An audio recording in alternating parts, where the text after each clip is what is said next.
Naku po, mismong bunsong kapatid ni Alan Cayetano at Pia Cayetano, si Lino Cayetano po. Ayan po, si Lino Cayetano ang humihingi ng investigasyon sa flood control project nung from 2022 to 2025, 6 billion. May mga ghost project daw dyan. And syempre, substandard kasi diskaya po ang mga contractor. Mostly, sa pagkaka-disclaimer, pero ito po yung narinig natin, diskaya ang mga contractor. Diyan, na kinuha ni Alan Cayetano yata. Disclaimer po ha, ito yung ating narinig sa social media. Pero, ito nga yung sinasabi ni Lino Cayetano na kapatid nila. Humihingi siya ng investigasyon doon sa mga ghost project dyan sa Taguig. And maimbestigahan yung ibang proyekto kasi nga 6 billion, ba't ang laki? Ba't 6 billion? Taguig, nararamdaman nyo ba ang inyong flood control, ang inyong ang proyekto ng 6 billion? Ito ang problema, magkapatid.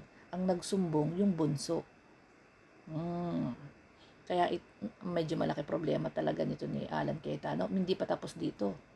Yung pang kanyang SEA Games, Clark SEA Games Center na 10 billion. At meron siyang pinasok na foundation doon. Foundation. Mahabang istorya po yung sa Clark. Kaya nga tarantan-tarantan na ito si Alan Cayetano.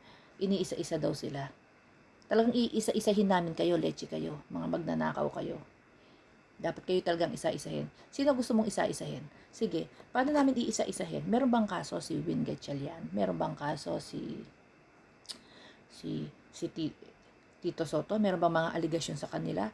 Bam Aquino, Pangilinan, Contiveros, JB Ejercito, Erwin Tulfo, Rafi Tulfo, Subiri, sino pa ba? Ping Lacson, sino ba nandoon? Yung 11 na yon, sige, anong aligasyon ang iaano nyo sa kanila? Anong kaso? Sige, hanapan nyo ng kaso, tutulungan namin kayo, susuportahan namin kayo kung may mga aligasyon, mga anomalya silang ginawa. Pero halos dito sa kabilang side po, puro pagnanakaw, puro anomalya, puro pandarambong. Ito mga senator sa kabila. Tapos gusto nyo walang investigasyon, nagagalit kayo, pinaiimbestigahan kayo, nagagalit kayo, iniisa-isa kayo. Noong panahon ni Digong, hindi namin kayo naisa-isa. Kasi protektado kayo ni Digong. Diba? So ngayon, nagagalit kayo, iniisa-isa kayo, mga hayop kayo. Nagpasasa kayo sa salapi. 10 billion. Clark Sports Center, yung SEA Games. Ang laki ng anomalya. Nasa hindi ko alam po kung kulang 4 billion or 4 billion or 7 billion.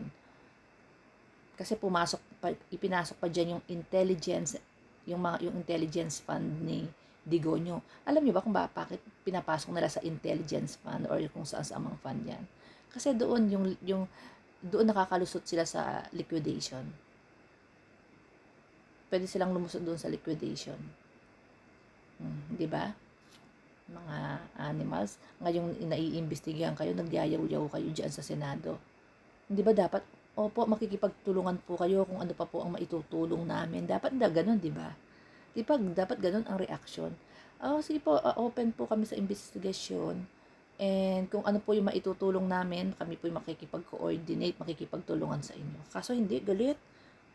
Ayaw ng investigasyon. Di ba gusto nyo, papanugin lahat ng flood control? Ayan, flood control sa Taguig, 6 billion leche.